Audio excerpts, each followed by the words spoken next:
اس پر ہزیانی کیفیت طاری ہو گئی، وہ پاگل ہو رہی تھی۔ پھر اچانک اس کا چہرہ بھیانک ہو گیا، اس کی زبان حلق سے باہر آ گئی، بری طرح سے کانپ رہی تھی۔ اتنے میں مالی کا گزر ہوا، وہ عالیہ کو روتا ہوا دیکھ کر رک گیا۔ مالی بابا، گلاب کے پھول کہاں ہیں؟ وہ مالی کو دور سے ہی دیکھ کر چلائی۔ بیٹا، آج کسی کی شادی تھی اس لیے صبح مالک نے منگوا لیے تھے، یہ کہتے ہوئے مالی بابا اس کے قریب آیا۔ یہ کیا کر دیا تم نے؟ کیوں تم نے وہ گلاب کا پھول انہیں دیا؟ پتر، 2-4 دن میں پھر کھل جائے گا۔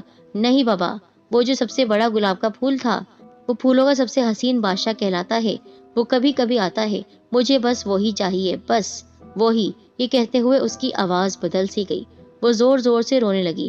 مالی بابا نے جب قریب سے اس کو دیکھا تو سناٹے میں آ گیا، کیونکہ وہ ہبا نہیں، حسین ہبا نہیں، بلکہ اس کی بھیانک شکل دیکھ کر وہ لرزتا ہوا باڑے کی طرف بھاگا، جہاں اور مالی کلیاں صاف کر رہے تھے۔ کیا ہوا؟ کیا ہوا؟ اتنا کیوں ہانپ رہے ہو؟ ارے کیا دیکھ لیا ہے؟ کیا کوئی چڑیل دیکھ لی یا کوئی جن؟ وہ ہبا، وہ مزید آگے کہتے ہوئے آگے بڑھ ہی نہیں رہا تھا، زبان اس کا ساتھ نہیں دے رہی تھی۔ تمام لوگ اس جگہ بھاگے، دیکھا کہ ہبا بے ہوش پڑی تھی، اس کی زبان منہ سے باہر کو نکلی ہوئی تھی، ہاتھ پیر مڑ چکے تھے۔ پیش امام صاحب کو لوگ کھیت سے بلا کر لے آئے۔ یہ کیا ہو گیا ہے آپ کی بیٹی کو؟ اس کے ہاتھ پیر مڑ چکے ہیں، اس کی زبان حلق سے باہر نکلی ہوئی ہے، اور مالی بابا نے بتایا ہے جب یہ بول رہی تھی تو اس کی آواز بالکل عام لڑکیوں والی نہیں تھی، اس کی آنکھیں بھی بڑی بڑی ہو گئی تھی۔ انہوں نے کہا، یہ میری بیٹی نہیں ہے، یہ میری ہبا نہیں ہے، یہ کوئی اور ہے۔ بڑی مشکل سے ان دونوں کو گھر لایا گیا۔ خدیجہ نے جب اس حالت میں دیکھا اپنی بیٹی کو تو وہ بھی رونے لگی۔ گاؤں کے لوگوں نے پیش امام اور خدیجہ کو تسلی دی اور رائے دی کہ ہبا کو کسی عامل کو دکھایا جائے۔ بڑی مشکل سے ایک عامل صاحب کو تلاش کیا گیا۔ انہوں نے جب ہبا کو دیکھا تو بہت ہی پراسرار انداز میں کہنے لگے، کسی گندی جن زادی نے ہبا کو اپنے بس میں کیا ہوا ہے، اس سے نجات دلوانے کے لیے مجھے 3 دن کا چلہ کاٹنا ہے، جمعرات، جمعہ اور ہفتہ میں چلہ کاٹوں گا۔ ایک بات بتاتا چلوں، اگر میں اس عمل میں کامیاب نہ ہو سکا تو ہبا کی جان بھی جا سکتی ہے۔ آپ باپ ہیں۔ پیش امام نے کہا، کچھ بھی ہو، میں اپنی بچی کو پھر سے خوشباش دیکھنا چاہتا ہوں۔ میری حسین بچی کو کس کی نظر لگ گئی؟ کس کی نظر لگ گئی؟ عامل نے کہا، یہ عمل ہونے کے بعد میں آپ کو بتاؤں گا، فی الحال تو جو چیزیں مجھے چاہیے وہ مجھے لا کر دے دیں۔ چیزیں ان کو لا کر دے دی گئیں۔ جمعرات کو نماز کے بعد انہوں نے کہا کہ میں عمل شروع کروں گا، آپ بھی میرے ساتھ ہوں گے۔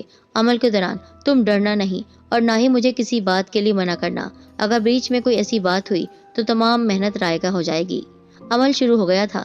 جیسے جیسے مولانا صاحب پڑھائی کر رہے تھے، ہبا خوفناک انداز میں چلاتی رہی، دیکھ مولوی، مجھے چھوڑ دے، مجھے چھوڑ دے، تو اپنا کام مت کر، میں ہبا کو کوئی نقصان نہیں پہنچانا چاہتی، کیونکہ اس میں میری جان ہے۔ جب یہ ماں کے پیٹ میں تھی تو اس کی ماں پرانے قبرستان کے ساتھ والے گاؤں جا رہی تھی، مجھے بھی ایک ایسے ہی حاملہ ماں کی تلاش تھی جس کے پیٹ میں بچی کا حمل ہو۔ بس میرے دل کی مراد پوری ہو گئی۔ میں قبرستان کی پرانی قبر میں بسیرا کرتی تھی، میں جینا چاہتی تھی، کیونکہ مجھے اپنی زندگی اور طویل چاہیے تھی۔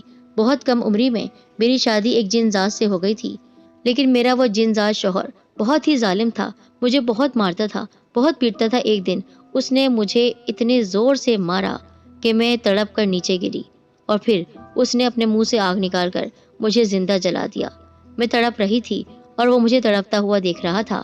پھر بس اسی جگہ میری قبر تھی، وہ میری قبر ہے۔ اس قبر کے سامنے سے جب ہبا کی ماں گزر رہی تھی تو میں اس کے اندر داخل ہو گئی، اپنے جوان ہونے کا انتظار کرنے لگی، اور میں نے پھر ہبا کے جسم پر اپنا قبضہ کر لیا۔ ساری عمر کے لیے میں اس کے ساتھ ہی رہتی۔ اس کے باپ کو یاد ہوگا کہ جب اس کے بال کٹوائے جاتے تھے تو اس کے بال خود بخود بڑے ہو جاتے تھے، اور بال کبھی کالے نہیں ہوتے تھے کیونکہ میرے بال سنہری تھے۔ بس جو انداز میرا تھا، جو کچھ میرے اندر مجھے چیزیں عطا کی گئی تھی، وہ ہبا کے اندر میرے ذریعے منتقل ہو گئی۔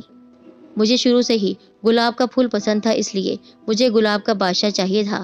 اس کی خوشبو سے میرا جسم مہکتا رہتا، اس مہک کے ذریعے میں کسی کو بھی اپنا غلام بنا سکتی ہوں۔ میرا سب سے چھوٹا دیور جب میری موت واقع ہوئی تھی 8 سال کا تھا، اب وہ ایک گبرو جوان جن ہے۔ میں اس کو اپنا غلام بنا کر اپنے پورے سسرال سے انتقام لینا چاہتی تھی، کیونکہ میرا پورا جناتی قبیلہ جو سسرال ہے وہ بہت ظالم ہے۔ میں اپنے اس دیور کے ذریعے ان سب کو مارنا چاہتی تھی، مگر وہ گلاب کا پھول توڑ لیا گیا اور مجھے مالی نے اس حالت میں دیکھ لیا، ورنہ تھوڑی دیر بعد میں اپنی حالت میں آ جاتی۔ آپ یہاں سے چلے جائیں ورنہ ہبا کو نقصان بھی ہو سکتا ہے۔ عامل صاحب ہبا کی بات ایک کان سے سنتے اور دوسرے کان سے اڑا دیتے۔ جیسے جیسے وہ پڑھائی کر رہے تھے وہ جن زادی چیخ رہی تھی، چلا رہی تھی، ایسے کہتی جیسے اس کے جسم کو تکلیف ہو رہی ہے۔ نہ کرو، نہ کرو میرے ساتھ، مجھے بہت درد ہو رہا ہے۔ یاد رکھنا اگر میں مر گئی تو ہبا بھی مر جائے گی، تم اپنی بیٹی سے ہاتھ دھو بیٹھو گے۔ یاد رکھنا یہ بھی یہاں سے چلی جائے گی، اگر میں مری تو یہ بھی مر جائے گی۔ اس کو رسیوں سے جکڑ دیا گیا تھا۔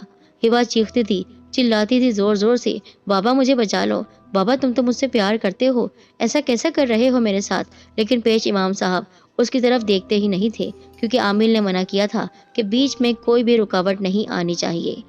آج عمل کا آخری دن تھا۔ آج ہبا بہت ہی اذیت میں تھی۔ وہ دہاڑے مار مار کر رو رہی تھی، چھوڑ دو مجھے، جینے دو۔ اگر میں ہبا سے جدا ہو گئی تب بھی ہبا اسی طرح بستر پر ایک مردے کی طرح زندگی گزار دے گی۔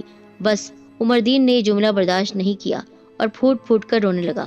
ہبا کو جانے دو عامل صاحب، ہبا کو مرنے دو، اگر یہ نہیں مری تو یہ پتہ نہیں کتنے لوگوں کو نقصان پہنچا دے گی۔ اب جب کہ عمل پورا ہونے والا تھا اس وقت عمر الدین نے سب کچھ خاک میں ملا دیا۔ عامل صاحب کی سب چیزیں وہاں سے ہٹا دی۔ ان کو بہت غصہ آیا۔ وہ زور سے دھاڑے، یہ کیا کر دیا تم نے؟ وہ مرتی، ہبا نہیں مرتی، وہ ایسی ہی کہہ رہی تھی تاکہ تمہارا دل نرم ہو جائے۔ اپنی بیٹی کی محبت میں اس کو جانے دو، لیکن تم نے یہ کیا کر دیا؟ اب میں یہ عمل نہیں کر سکتا ہوں، میں یہاں سے جا رہا ہوں۔ آخر دن عمل توڑ کر وہ اٹھ کھڑے ہوئے۔ انہوں نے دیکھا ہبا جھٹکے لے رہی تھی۔ کافی دیر تک اس کی کیفیت اسی طرح رہی، پھر اس کی موت واقع ہو گئی۔ جس وقت اس کے جسم سے روح نکلی، کمرے میں عجیب سی کافور کی گلاب کسی مہک تھی۔ عمر الدین نے اپنا سر پیٹ لیا۔ میری بچی، میں تیرا مجرم ہوں، میں نہیں چاہتا تھا تو مردوں کی طرح زندگی گزارے۔ ماں اپنے بال نوچ رہی تھی آہوں سسکیوں سے۔ عمر الدین نے جو اسے لاحت میں اتارا تو اس کے پاس ایک گلاب کا پودا پڑا ہوا تھا۔ ہبا کے بغیر گھر سونا سونا ہو گیا۔ اس غم میں 1 سال کے اندر خدیجہ بھی ہارٹ اٹیک سے مر گئی۔ عمر الدین اکیلا رہ گیا۔ بیٹوں نے اسے سنبھالا۔ وہ روز ہبا کی قبر پر جاتا ہے، ساتھ خدیجہ کی قبر پر بھی، لیکن وہ ہوش میں نہیں رہتا، کیونکہ یہ سارا جال اسی جنزادی کا تھا۔ اس نے سچ کہا تھا، اگر میں مر گئی تو ہبا بھی مر جائے گی، لیکن اگر عمل مکمل ہو جاتا تو ہبا کو وہ چھوڑ کر چلی جاتی ہمیشہ ہمیشہ کے لیے۔ پر باپ تھا وہ، اس نے اپنی بیٹی کی محبت میں اس عمل کو ادھورا چھوڑوا دیا۔ السلام علیکم۔